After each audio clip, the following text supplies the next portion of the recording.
Викенд на селбата Осојница на патот Виница-Берово, секој мајски излет открива и нови градби, кои сакали или не го задржуваат вниманието на оние кои поминуваат на оваа релација.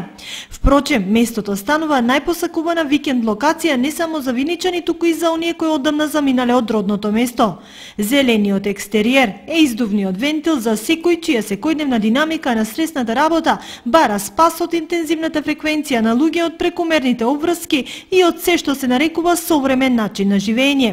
И тука, во узурпацијата на подарената убавина, повторно доминира престижот како одраз на човечкото битие, кој ќе изгради поубава и поатрактивна викендица во елитен стил.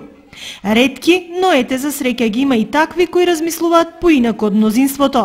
Оваа викендица е можеби најпосетуваното место во Осојница, со својот народен, изворен етноамбиент, е место за кое почнаа да се распрашуваат и туристите.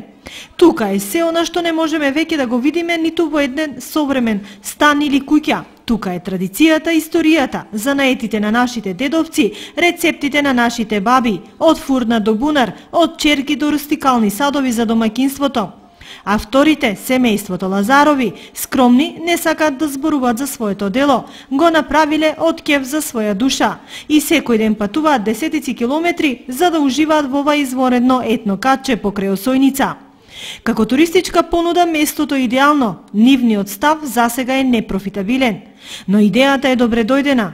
Кога во овој стил би се направиле уште најмалку десетина викендици, во кои секако би се готвило исклучиво храна од кујната на бабите, тој е етнотуризам кој може да создаде плејада од туристи од мај до септември. Впрочем, куќата на фамилијата Лазарови нека биде пример и за другите кои планираат да инвестираат во овој дел, или поттик како да го афирмираме културното наследство и да најдеме начин да живееме